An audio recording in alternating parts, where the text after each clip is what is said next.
Welcome to our webinar. Again, I'm Marshall Atkinson. Here is my email address, marshall@inksoft.com. I'm going to have some questions at the end of the webinar. If I don't get to yours, because sometimes I get a lot of them, just email me and I'll be happy to email you back with an answer. And as always, you can phone me. This is my phone here at InkSoft, 480-351-0740. And love to chat with you about whatever problems you might be having. So that's kind of some business just to get out of the way. So today's objective, here's what we're going to discuss. I want to provide you with some easy to understand guidelines and tips to find and hire better employees for your shop. This is a big struggle with a lot of people. Sometimes it's because you work in more of a rural area and there's not a big employee pool. Other times it's because there's lots of other shops and there's lots of competition. And so it's kind of different strokes for different folks. So what are some ways that we can kind of think about hiring, think about finding better employees? That's today's objective. So what we're going to discuss today is finding people, where are they? How do we get them? Some best traits that works for shops. And so these are kind of some ideas that you can think about when you're looking at people that because nobody really has the skill in running a screen printing press or running an embroidery machine or some of their highly specialized things that we need. So we have to think about some traits that we're looking for that we can use to train people because the training really sometimes is easier. Feeling your need internally, how do you do that? Feeling your need externally, you got to go out and get people. And then a big question that I'm asked all the time is, I want to promote someone to be the department head or be a manager. So how do I do that? And then just some best tips for the actual hiring process. So that's what we're going to discuss today. So the first thing before we get going is there is one question that I want you guys to understand, and it's super important. Before we get into any of this detail, there's one question, and I've got it big and bold right here. You ready? Why would someone want to work for you? You have to answer that question because you are providing employment, you're providing a job, you might have some training, but at the end of the day, you got to figure out what's going to be attractive for somebody out there to come work for you. Okay, so let's discuss this a little further. This is the number one predictor in finding great employees. I want you to think about how people will flock to you if you align your company with how people out in the job market think. Okay, so let's review that a little bit. So here's what everybody's looking for, okay? They're looking for a great culture. This is a fun place to work. It provides a lot of benefits. There, you guys do a lot of cool things, or free t-shirts, or whatever you're doing in your shop, you're promoting that culture. Maybe you have barbecues on Fridays, or you bring in an ice cream truck during the summer when it's hot, or whatever. Your culture is like your number one calling card, and that's going to separate you from maybe the other shops in your city or your area, or just the culture of actually working for a decorated apparel shop. Maybe they're a salesperson, or maybe they're an artist. So what is going to separate you from everybody else out there? That's your culture. That's your brand. That's how you think about your shop and how you promote that.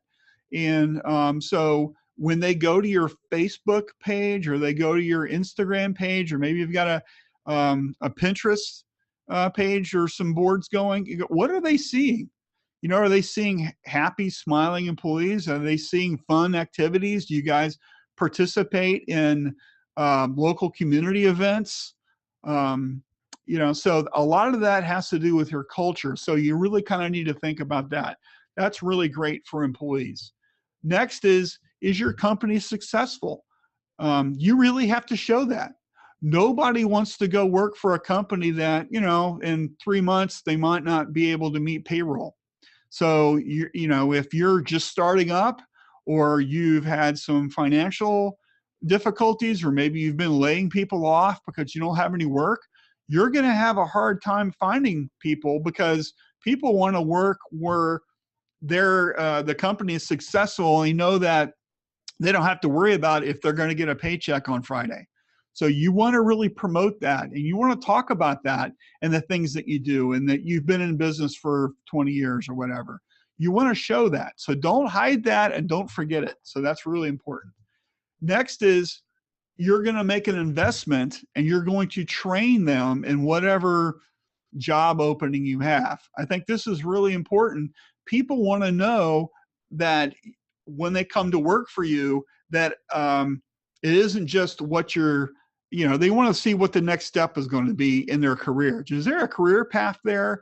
Are you going to train them on to how to run this piece of equipment, or maybe, eventually they could be a manager, or they could do something else, or what. And so you got to really kind of lay that out for them and show them this is what you're doing. And a great way of doing that is with detailing that in a job description, or detailing that in your social media. Hey, we're training somebody in so-and-so, this position, they're new, that we're teaching them. You can do a lot with your social media and how you're doing things.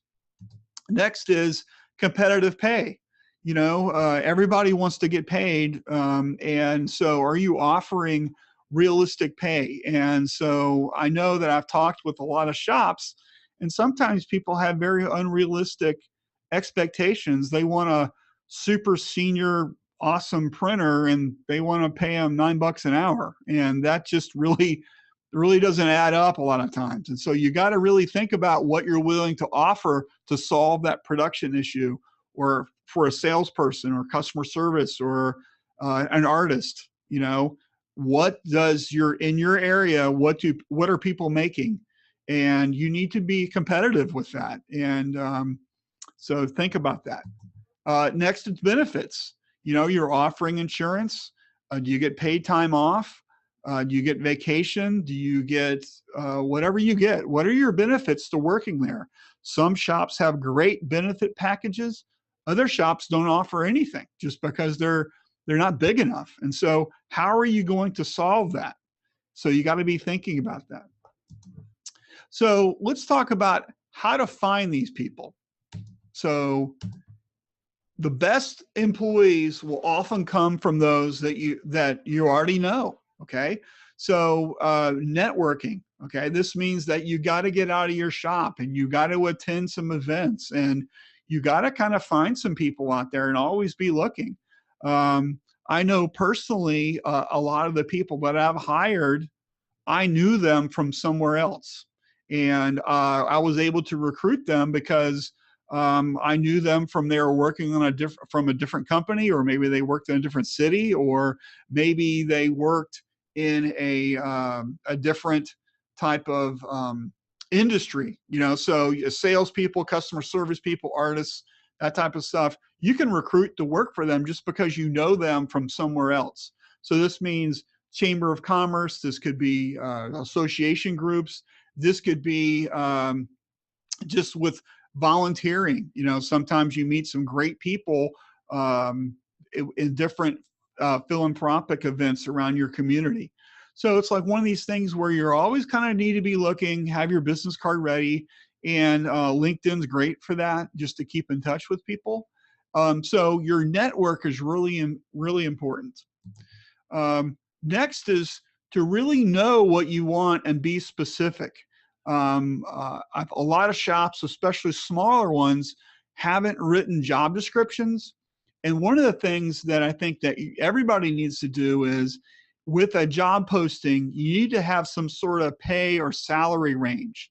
So this job starts off at $10 an hour, and it stops at 15. So when you do stuff like this prevents somebody from saying, hey, I need $18, or I'm not going to work for you.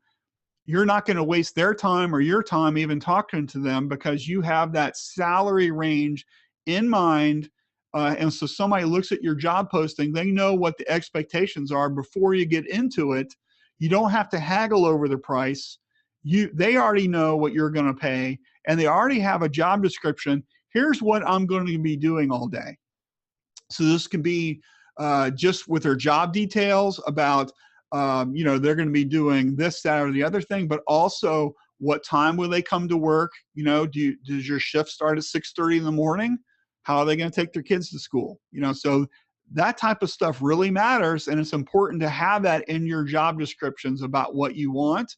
And that kind of weeds things out where you're not talking to people that won't work out from the beginning. So it's really important, job descriptions plus salary. Next is to be realistic. I already talked about sometimes people are kind of overestimating what they think they can get away with pay. That's really important, but also be realistic in what you think you need for people. Okay, so if you're looking for a great embroidery operator or a great press operator, maybe you can move some people around and you can start somebody off and be training them on a slower machine or on the manual, and you can have somebody that's already working for you go run the auto. And so it's like one of these things where I think a lot of times we kind of miss the boat when we think about a job opening because so-and-so left the company, we need to replace them. Maybe there's something we can do internally and we can just kind of move some people around, but also think about being realistic about what the expectations are for the job. So that's really important. And then always, I think we need to be thinking ahead and let's be strategic. So this means that, if your business is experiencing some really great growth and you're scaling your sales and you're getting busier, that is an awesome problem to have. So think ahead in the end of 2018 or maybe the beginning of 2019. Will you need to buy some more equipment? So you're going to need to staff up. Maybe you want to start a second shift, or maybe you want to add a new decoration method. Is there anything that you can do right now to start training the people that work for you to learn this task? So right now, maybe you only have one auto and you want to buy another one, okay? Start training somebody that works for you now to run the auto. So when you buy a new piece of equipment, you don't have to put a job ad out there to find a press operator because they're already working for you, okay? So that's an example of thinking ahead. Better train your own. That's what I just meant by that.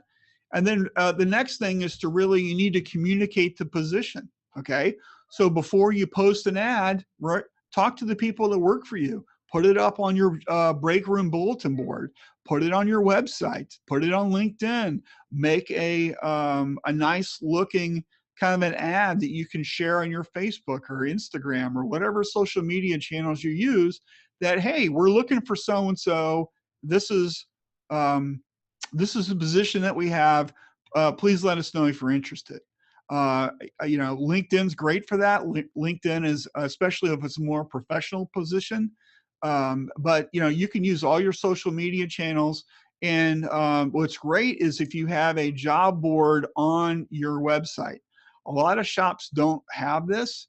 And I think it's really a great opportunity because you're showing that you're professional and you're kind of dialing things in, and you can also include the link to your position and also maybe an online application form that you might have on your website. So you're getting the information in and you can share that on your social media, which drives more links to your website anyway. So it's really great to do that.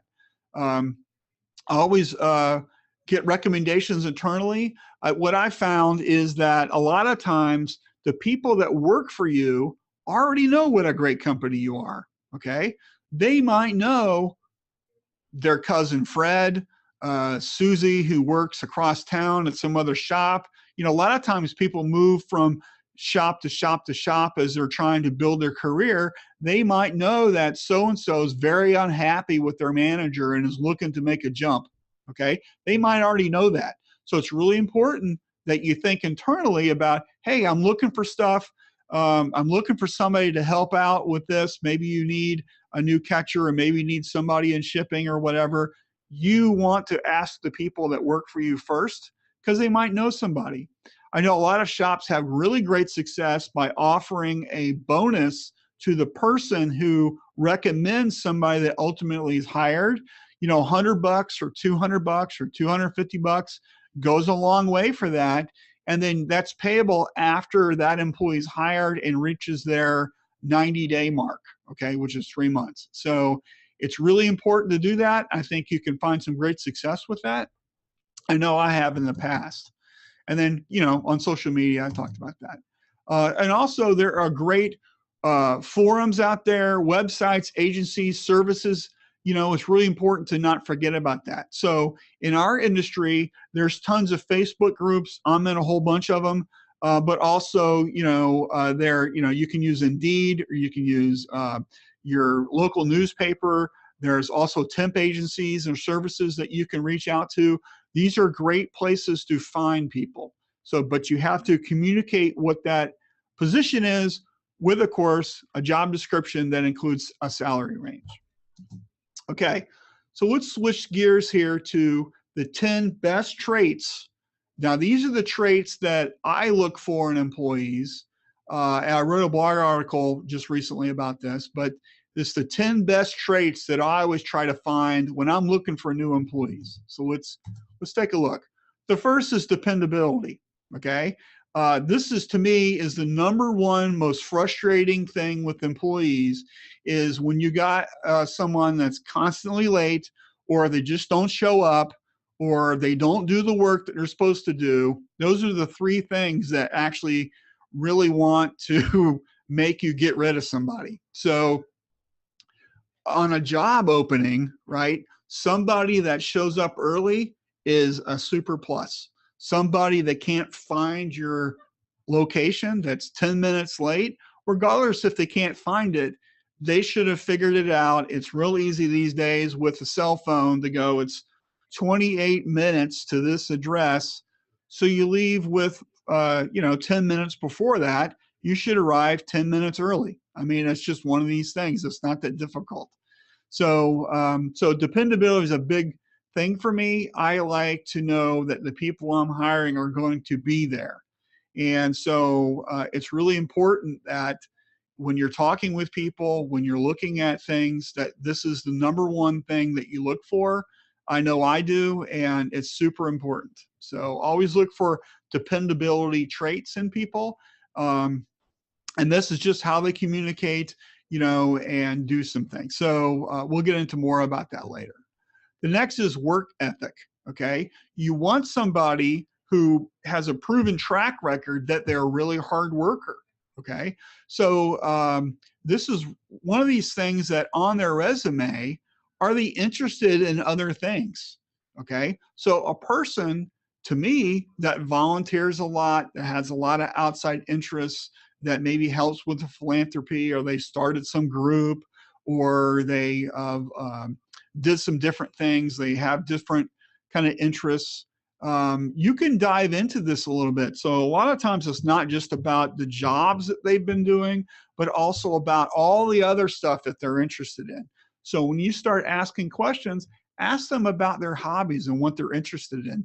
Do they help coach a little league team? Do they, volunteer for a college alumni group, or do they mentor kids or whatever? This really shows that they have some good, solid work ethics, because they are interested in a lot of other things. You can always ask them about their jobs also, and about how they've completed tasks or did programs or whatever they've done. So it's really important to look into that. Next is self-motivation. I like self-motivated people because they're easier to manage. So what you're really looking for here is instances of that on their resume or in how you do things. Because, for instance, let's say we had a job opening and you're emailing them, and this person's constantly following up. Okay, you don't have to follow up with them, they're following up with you. That's an example of I'm self-motivated. I'm really interested in the job. If you have to constantly chase somebody for information, hey, thanks for applying, but you didn't send your resume. Okay. That's an example of not being so self-motivated. And so we make these judgments real early in how we interview people.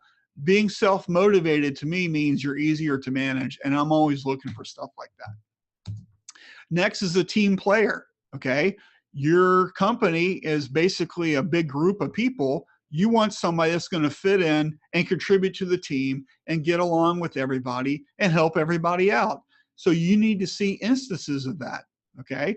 I know people who, if you haven't played on a sports team, they won't hire you.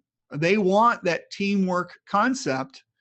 And that really shows if you've played sports sometime in your life, been in little league, you played sports in high school or college, you know, maybe you're on a softball team with a bunch of buddies. That's all instances of being a team player, but you don't have to play sports. Maybe that was with some outside group or something. So when you're asking questions in their job interview, I like to ask questions about being part of a team, how you achieved a team goal, what your role was in that, how you solved some sort of problem. So I like a team player concept because it's about I'm part of a whole and what am I doing? And it's not just about being selfish. So that's a really great trait to have in an employee. Next is somebody that's really super positive. You want people who are fun to be around, who aren't, lack of a better word, Debbie Downers, who are always saying, hey, this won't work or whatever. You want somebody that's super positive, that contributes to the spirit of getting things done, that just is great to be around. And, you know, over the years, I've worked with some awesomely positive people that when they weren't there, it was like there's a hole, you know? So finding somebody that's really super positive, and you know it when you see it. You've met these people, okay? So if you have somebody in front of you that's applying for a job that's really super positive and you can just get that vibe from them, man, that's a great trait to have. So I like to see that. Next is communication. I'm always looking for active listeners. Okay, well, an active listener is really somebody who, when you ask them a question, really thinks about their response, gives good answers, asks more questions, has a great communication style, whether on the phone or by email. Even if they're working in production, you really rely on communication to get all of your things done. So you really need somebody that's really a good communicator on your team. So they don't necessarily have to have super polish. I just like somebody who asks good questions.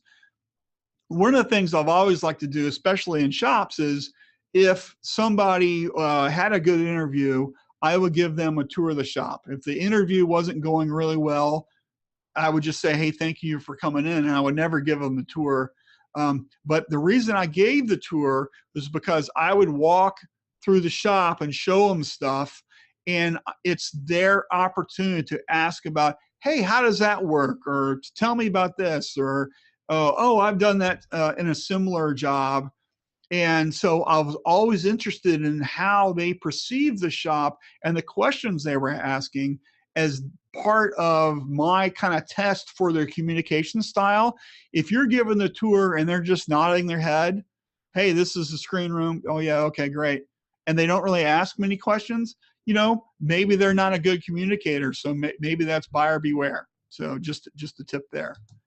Next is flexibility. One of the most interesting things about this industry is we have tons of orders that come through our shops. Every single one of them is different. Okay, it's different shirts, different colors, different designs, different due dates, different customers. You know, we don't make a million of the same widgets. We have a million orders with all different widgets. So you need to be kind of flexible in how you think. Not everything is always the same way. So you kind of need to understand and think on your feet and kind of make some snap judgments. So I like to find people that are kind of flexible in how they think about things, because I think in this industry, it really makes them a better employee, because then they can reach their own conclusions and they can make some good decisions that makes that job move further down the line faster, because they're using their thinking and thought process, and they're not as rigid about things, we still want quality. We still want everything to happen correctly, but we need flexible thinkers because that really helps things move faster through the pipe. Okay, so if you can find somebody that has some flexible characteristics, that's a really great trait to have. And then, of course, customer service.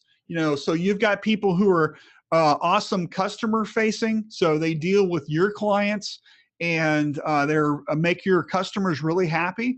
But also, let's not forget that inside of our shops, okay, we have to have internal customer service. Okay, so this means, the artist has to deal with the screen room. They have to deal with the sales staff. They have to deal with the clients. They have to deal with production. So if you have somebody in your art staff that is really grumpy all the time and it's hard to get the right information and they kind of just moan and complain about having to do something over or redesign something or whatever, okay, that's not good customer service, and that really kind of brings everybody down. Okay, so if you've got somebody that's got awesome customer service, that's willing to solve the problems, that thinks ahead and is proactive about things, it's such a breeze to do business inside your shop. That's what you need. So think about how, when you're interviewing people, that this person can demonstrate that they've got great external or internal customer service, and that's a big win. That's a big win. Then, of course, it's skills. Okay, do they have the skills for the job? Okay, so if it's customer service, have they demonstrated that before? Is it a salesperson? Show me some sales numbers. Is it running a piece of equipment, an embroidery machine or an auto press or a manual press or heat press or sublimation or DTG or whatever it is? Do they have the skills to perform that? And if they already do, it's a big win. Of course, some of this stuff you can teach people, okay? But if you've got skills already, that's an awesome place to start. And then there's also intangibles, okay? Intangibles can be all those things that kind of make up that person. And one of the greatest things that I've noticed over the years, and it doesn't happen all the time, and this one thing, every single time this thing happened, I would instantly want to hire this person.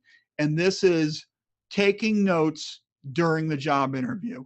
Every single person who's come in with a padfolio and a piece of paper, and as we're talking, they're taking notes, I've always hired that person, and that person has wound up to be a rock star, okay?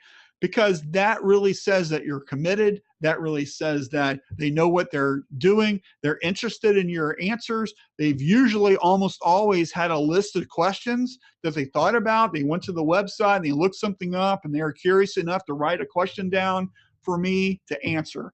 These people make just awesome employees. So that's an intangible example that I would say, if you've had that, you know what I'm talking about. Somebody who's taking notes is really great. So you always want to look for stuff like that. And a lot of people have different backgrounds, and they've done some funky things, like maybe they traveled the world, or they've helped out with some disaster relief or whatever, So these things really matter. And so sometimes you want that type of person on your team. Okay. So that's 10 traits that I look for. So let's talk about internal hires. Okay.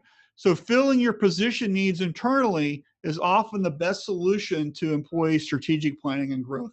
And I mentioned this a little bit ago. So let's think about that for a minute. So we want to think ahead strategically. What do you need a year or so out? Okay. In our shops, a lot of you guys don't do, you kind of do, but don't do a good job of thinking ahead of what's going on. Like right now, are we thinking about what's going to happen in 2018? Do you have a 1 year, 3 year, 5 year goals that you're trying to meet? Some people don't. They just let all the business roll in, and then we're going to deal with it as we get to it. But if you think strategically from an employee's perspective, what are you going to need for your labor? Can you build that right now? Can you estimate what you're going to need? Can you look historically and go, okay, we've been growing 15 or 20% a year. So this year we're here, next year we should be there. And if trends continue, the following year we'll be here. Can we actually do all that work? Okay. It's really important that you get those numbers and you start thinking about that and thinking about what you need and thinking about building that infrastructure before you need it. And if you do that, that means that you're never late on jobs, you're doing awesome quality, you aren't super rushed, your overtime is lower. So these things really super matter. So, take out a pad of paper and get cracking. Okay. Next thing for internal is to use performance reviews to discuss interests. This has always been a great tool for me. Okay. And I personally like doing performance reviews every 6 months. I don't like an annual review because honestly, if you think back, do you know what you did a year ago? I mean, I don't. So it's really hard for me to remember that far back. And a lot of people have a difficulty as well. I like doing reviews every 6 months, and that allows us to align with what the company goals are. But more importantly, during that 6 months review, so I can ask questions about, are they happy with their job? Do they want to start working in another department? Those type of things. And this is a great way to kind of make sure your company is in line with what the employee's interests are. Because maybe somebody just got hired, excuse me, and they see how great it is in another department, and they go, man, maybe I'd like to try that. It's a great way to kind of have that conversation is during that performance review. So make sure you kind of do that as a tool. Next is to always cross-train. And if you've read any of my blog articles or listened to other webinars, you know that I like to use what I call the rule of 3, which really states that for every core important task in your shop, you have at least 3 people that know how to do it. Okay, so if you're only a 4-person shop, that means every single person in your shop needs to know how to do everything. But if you're 20 or 30 people, that means that, you might have some specialists. And so the rule of 3 really dictates that, these core tasks, this could be shipping, this could be running a press, this could be mixing ink, this could be coding a screen, this could be learning how to hoop an embroidery machine, or how to run the DTG printer, or how to put an order in, or how to quote. So there's lots of tasks that we do every day in our shops, and you really need more people to learn how to do this. And the reason for this is because it allows us to, our people are going to be sick. They're going to want to go on vacation. They get pregnant and have to take a maternity leave, or, maybe something tragically happens to them. And then you don't want to be stuck with, hey, Susie's not here and we don't know how to do that. And so it's a really an important problem to solve. And I like to solve that by having at least 3 people trained how to do all these things, because you're not beholden to only one person. And so this means that you really have to plan for it. And so when you get to the point where you need to hire a new person for something, you've got a bunch of people already trained in that process. So it's real easy to just move somebody over than trying to find somebody out there that you haven't met yet. And so it really makes it easy when you have that person working for you already. So how do you do this? Is that you position a team member to work part-time in that role early. Okay, so this is a scheduled event. Fred is going to learn how to ship every Wednesday for the rest of the year. So every Wednesday in the afternoon after lunch, Fred just goes working shipping, and he learns how to do all those tasks. And by January, he's got a pretty good idea about how to do it. So this means that you got to let Fred have the time to do that, but also somebody's doing Fred's job while he's over there training. And this gets really tricky when you have a whole bunch of people doing this. So everybody's kind of working somewhere else. You really need to have a strategic plan on how to do this, how to involve other departments. But it really makes sense when you get into trying to figure out things. Okay.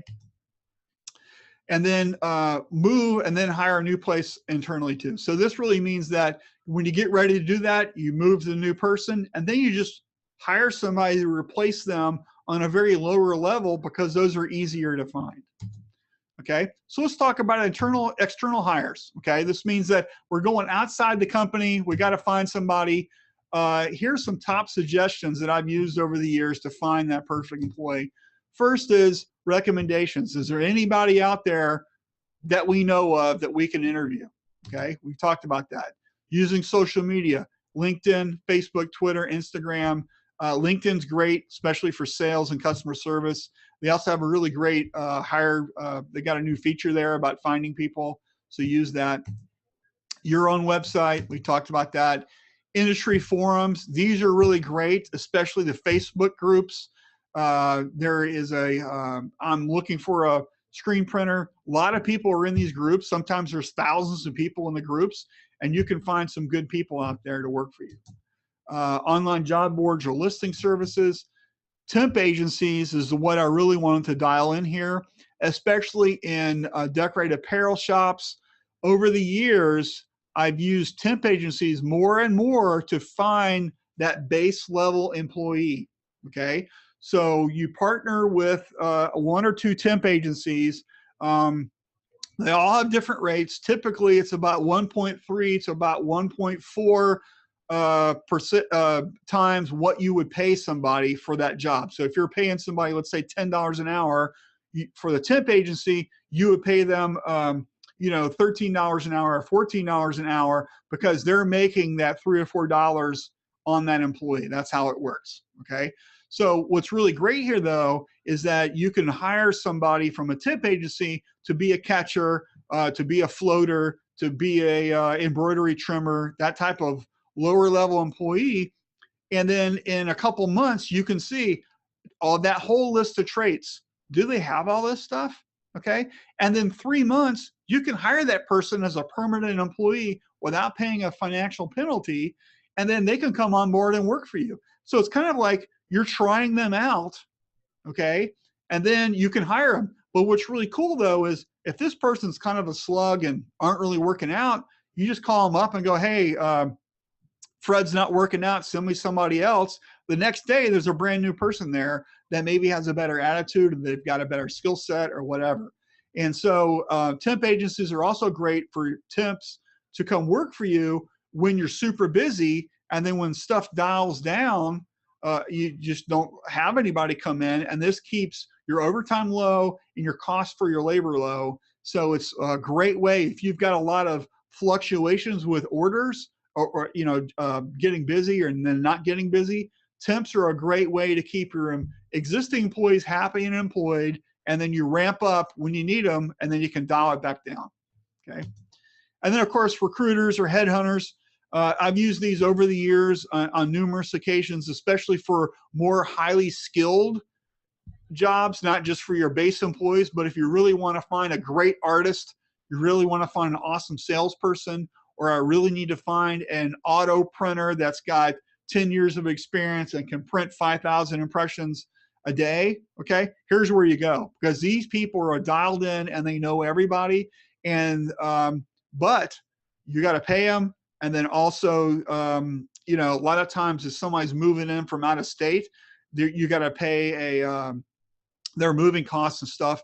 So if you're in a difficult to hire area, maybe you're in the middle of nowhere, okay, and you want somebody to come work for you, a recruiter might be a good step for you, and they can give you really their honest opinion about what you need to get somebody that's got the skill set you need to come work for you, okay? So listen to what they have to say.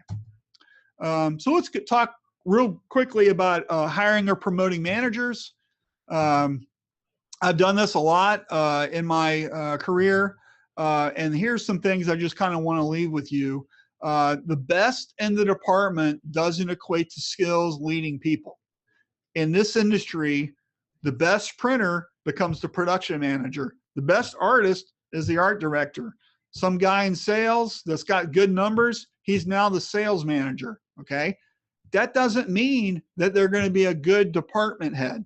Okay, just because they have the skills in running that equipment or selling or designing in Photoshop, that doesn't mean they know how to manage people. Okay, so it's one of these things that you really kind of need to make a good assessment on. And just because they have all the skills in their toolbox, they might not be a good manager. because managers are all about leading and motivating and making people that work for them a success. And just because you know how to do something doesn't mean you know how to do that. So that's the number one thing I'm always talking about with companies that having issues with managers. So here's what you want. You want the coach mentality, okay? So if you've got a press operator who is your number one trainer, okay? So when you have a guy that you want to learn how to run the auto, you send him over to this other person on your staff, and they teach them how to run the press, and they're coaching them up, and they're all about making them better, okay? They might be a great manager, okay? So that's what you really want to look for, is a coach mentality, and because they know how to improve people, okay? So that's kind of the number one thing I like to kind of talk about. The next is, are they proactive? Okay. I think a lot of times our managers that don't really work out, they don't think ahead. They're all about today, but what's going on tomorrow? What's going on next week? You know, when so-and-so is going to be on vacation from Wednesday to Friday, are they thinking about that now? How are we going to get everything done? How are we going to train that person to replace them? How are we going to shift the orders around? Are they thinking through and being proactive, or does that person go on vacation and all of a sudden you're down a piece of equipment and they haven't thought about it? Okay. So we want a proactive mindset with our managers because they're always thinking ahead. What's going on today, tomorrow, next week, next month? They've got that dialed in because they're proactive about things, and they've demonstrated that. Can they see the big picture? So it's not just what's going on in their department, but what's going on with other departments. How does everything relate? How do we get things done? How do we manage the whole company so we're a total success, not you're just successful in your department? A lot of times shops have what I call the defend the castle mentality, where you know, the screen room is always blaming the art department or production for what they do, rather than thinking about how they relate to other people. Okay. So you want people to run your departments that can see the big picture and to solve problems. Okay. So that's really super important. Okay. You also need somebody that's got a good communication style that really talks about teamwork. They listen to what other people have to say. They're very responsive to things. They can take criticism without getting upset. You know, so look at their communication style. And then also, one of the things I want you to understand is they need support and training too. Just because they're a manager doesn't mean they know everything. Doesn't mean they don't need training. Okay. Maybe there's some seminars or some books you can read. They need support, especially from the head honchos of your company, from the owners. They have problems too. They need to be listened to. You can't just shove them into the deep end of the pool and expect them to be a success just because they're a manager. You have to constantly follow up and support them and make sure that they're reaching the goals that you have for them. Okay. So it's really important that you guys have a good relationship with them. Okay. So let's quickly, we're going to run out of time. So let's talk about the hiring process. Okay. Because I want to get to your questions. So here's some step-by-step tips. Okay. First is to hire slow, fire fast. Okay. This means you might have to wade through 20 or 30 or 50 job applications to find that right person. Okay. Don't just hire a body to fill a hole. Okay. That's a huge mistake and often leads to bigger problems than just not having somebody doing that work. Okay. The next thing is we make decisions, we hire somebody, and it's just not working out. Okay. Sometimes that person 3 years later is still there, and you're dealing with the ramifications of hiring that person forever. Okay. So hire slow. If it's not working out, get rid of them. Okay. And find somebody else, and you'll be much better off. And the more that you do this, the more, because let me tell you, your other employees see what you do and they're thinking to themselves, why are they putting up with this guy? Okay. It just doesn't make sense. And then their work starts to slack off because they see that nothing's being done about that. So I can do what I want to. So no, hire slow, fire fast. Okay. I like to have an email or phone interview first. Okay. and just kind of eliminate the people I know that won't be, I'm never going to hire that person for one reason or the other. Okay. So when I take applications for a job, what I do is I do what I call eliminate and elevate. So I eliminate the people from the pool that I'm never going to hire. Okay. I just say, thank you for applying and good luck. Okay. And then the people I like, I'll elevate to an actual interview here in the office. Okay. So don't just bring tons of people in. Only, a 5-minute phone call can tell you a lot about a person, And then I like to have somebody else in the office as the observer when I'm interviewing somebody. This person, all I do is sit there and listen. Okay. They're looking for body language. They're looking for responses. They're looking for the things that I'm going to miss. And that after the prospective employee leaves, I have a quick discussion with that person and go, hey, what'd you think? Okay. And I can't tell you how many times that person has had a completely different perspective than I had on that person. Okay. Because they noticed something. Okay. But when we're in both agreement that that person was great or that person wasn't great, it really helps. Okay. So I like to have an impartial somebody who just sits there and all they do is listen. Okay. Ask questions that require detail. I don't like to use yes or no questions. I like to say, hey, tell me about how you did so-and-so, or what was your experience with this, or whatever. I don't like to ask questions that you can answer with a yes or no, because I like to find and dig more detail. And so make sure when you ask questions, nobody can answer it with a yes or no, okay? And then your follow-up questions are super crucial. So you can dig down into many layers into how somebody did something, but keep asking questions about it. And that's going to reveal way more than what your initial question might be. Okay. And then once I get a pool of candidates, I have a manila folder with their resume in it. As soon as that person is left, I turn it over and I scribble up a whole bunch of notes about what I thought about the person, what was great, what wasn't so great, how they answered, maybe some follow-up stuff or whatever. I write it on that resume and I put it in a manila folder. And what I do is I rank them from the people I like the best at the top to people I don't like the best toward the bottom. Okay. And that way it's always like, it's like the king of the mountain kind of idea. You want the person that you're going to hire to be the one on the top. And then when you get to that point, you've made a decision, you can just call a guy up or girl and go, hey, I'm offering the job, blah, blah, blah, blah. If they turn it down, you already know who your next person is. Okay. So it's one of these things. That's kind of the technique I've used over the years, and I really like doing it that way. The next thing is really be transparent, give good expectations. This is what the job is. And then sometimes you go, it gets really hot out in the shop. You have to stand on your feet all day. Really talk about what they're doing in that job, so they really understand that they're not going to be in the air conditioning, or they're going to have to stand on a concrete floor all day. Can they handle that?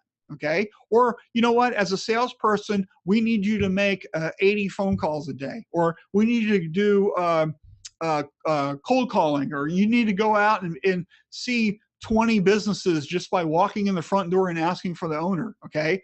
You need to give good expectations about what you want at the job interview level. So when it comes to hiring, they already know what the job's going to be about. Okay. So don't just get that out of your brain and let them know what you're thinking. Be transparent. And then if you made your decision, I like to have a detailed written offer, okay, that you can email them. Have it just as a template. You can certainly write this in Word so you don't have to reconstruct it all the time. Also send them your employee handbook. If you haven't gotten one, you need to write that, but you need to send everything to them. Here's what you're going to make. Here's all your benefits. Here's your vacation. Here's the employee handbook. Here's the paperwork that you're going to have to sign. Everything comes to them in one thing. Okay. So they can read it over and they can say, hey, I accept the job or not. Okay. So it's like buying a car or buying a house. Here's all the information. Go. Okay. So that's a lot of information. I talked really quick. So let's just review real quick and then let's get to the questions. Hire for attitude, train for skill. Why would somebody want to work for you? Please ask that question to yourself. You want to align your company culture, the job opening, and target the employee opportunities that you have. Be realistic about your job descriptions and the salary that you're going to pay. Look to hire internally first. Strategic cross-train is the best proactive approach that your shop can take today to solve your labor problems. Okay, so use the people that already work for you and advance them up with some career. Rule of 3, so you need 3 people in every core job, and managers need to be coaches, not just the best in the department. And then finally, hire slow, fire fast. Interviews matter, so pay attention. I forgot that one, sorry. So let's get to questions. Okay, so Frank wants to know about using a headhunter. Okay, so yeah, so the important thing about using recruiters or headhunters is that it's really about the information you're giving them. So when you provide a job description and your salary requirements, just like you would with an ad, they're going to help you find that person. But of course, anybody that's in their pool, that's all they know. So what you're really looking for is recruiters that have a really good pool that's industry specific, and there are some, but it's like one of these things where you know, they might need some more time. And also a lot of times I think these recruiters, they will tell you what you need to know, and sometimes it's hard to hear that you're not paying enough money, or you need to, because of where your shop is located, you're going to have to pay the moving costs or give them some sort of signing bonus to work there. They're not kidding. They know this stuff. And so I've heard from shop owners, but also some recruiters in the past, just how there is this disconnect with people with their expectations. So just kind of understand that, you know, if your business is finding people jobs, you kind of know what you need to know. So anyway, so that's a good thing to hear. And also, let me talk about real quick our production manager tool that I'm building. We're really making some great headway with that. I'm in a bunch of meetings every day about it. So what this is a way that you can run your shop better. We're going to make a really great tool. I've run shops for years and years, so I'm helping our development team here at InkSoft develop a tool that's really going to help. And it's going to be a industry-leading platform once we have it all built. So we'd love to know what your thoughts is on this. So if you go to this inksoft.com/production-manager, you can sign up for production updates on the tool, but also there's a little section that you can add a couple ideas that you want us to know about how your shop runs or what you need in the tool, and that goes right to the development team. So it's really great to have that information. So please send that in. So I don't really have any more questions, so I'm going to close the webinar. Thank you so much for taking the time out of your day to participate. And please send me any questions at marshall@inksoft.com. I love to hear from you guys, and thanks a lot. Have a great day.